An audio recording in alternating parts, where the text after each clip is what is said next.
यीशु मसीह जीवन मेरे, तू ही मेरी आशा है, तू ही मेरी आशा है, तू ही मेरी आशा है।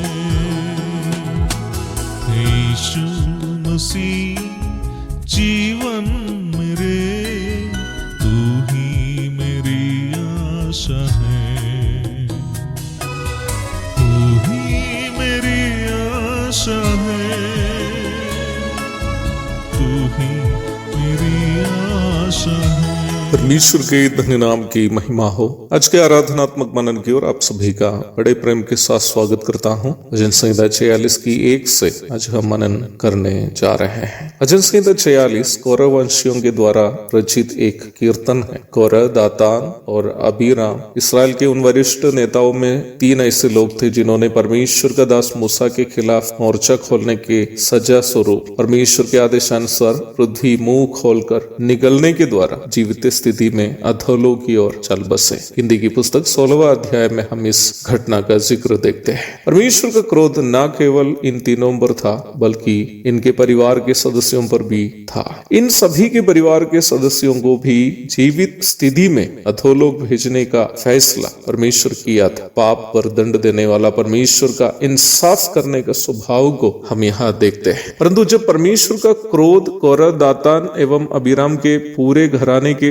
ऊपर पड़ ही रहा था, कोरह के बच्चे भागकर वहां से निकले और वे मिलाप वाले तंबू के आंगन में स्थित बलिवेदी के चारों कोने में जो सींग थे उसको थामे हुए परमेश्वर से दया का गुहार लगाए। कोरह के बच्चे ये जानते थे कि यद्यपि परमेश्वर पाप को बिना दंड दिए त्यागने वाले तो है नहीं, पर वो दयालु एवं करुणामय भी है। पाप से पश्चाताप करने वालों से वह क्षमा भी करता है। कोरह, दातान एवं अबीराम के अन्य सभी सदस्य जीवित स्थिति में अधोलोक की ओर उतर गए। परमेश्वर का बलिवेदी के सींगों को थामकर परमेश्वर से दया की याचना करने के कारण कौरह के बच्चे परमेश्वर के प्रकोप से अद्भुत तरीके से बच निकले। निम्न कौरह वंशियों के द्वारा भजन 46 की रचना हुई थी। भजन के प्रारंभिक पद में कौरह वंशी इस प्रकार लिखते हैं: परमेश्वर हमारा शरण स्थान और बल है, संकट में अति सहज से मिलने वाला सहायक। God is our refuge and strength, a very present help in trouble.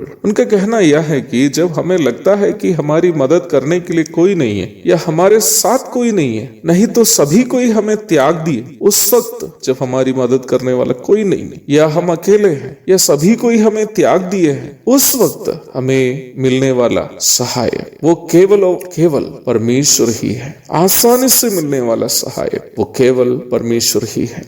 कौरवंशी यहाँ हमें कोई काल्पनिक कहानी नहीं सुना रहे हैं, बल्कि जीवन के सबसे खतरनाक परिस्थिति में, दयनीय अवस्था में परमेश्वर से प्राप्त दया का वे लोग स्मरण कर रहे हैं।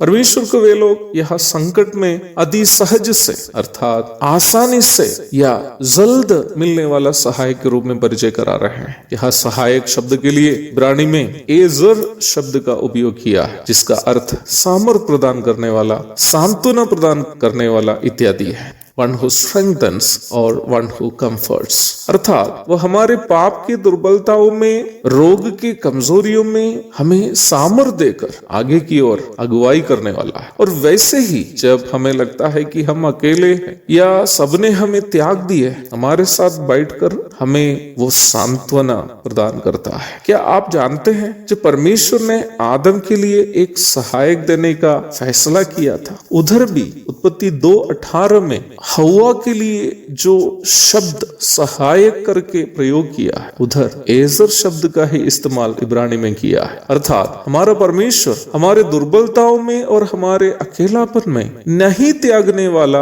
एक जीवन साथी की तरह हमारे साथ रहकर हमें आगे की ओर बढ़ने के लिए सामर्थ प्रदान करता है और हमारे आंसुओं को पोंछकर हमें वह सांत्वना प्रदान करता है। उनसे ज्यादा अन्य कोई हमसे अधिक प्रेम नहीं कर सकता, जिसने जगत में मनुष्य रूप धारण करके आकर अपना प्राण भी देकर हमें अनंत आग से छुड़ाया, हमें नरक जाने से बचाया, वो हमारे दुर्बलताओं में हमें त्याग कर कैसे जा सकते हैं? हमारे आंसुओं को नजरअंदाज करते हुए वो कैसे दूर जा सकते हैं? कभी नहीं। वो हमें अवश्य स्वर्गधाम तक ले चलेंगे ही। उनके धन्य नाम की महिमा युगानुयुग होती रहे। आमीन। अंधेरे में ज्योति है, मेरे मोह में मधु जैसा है।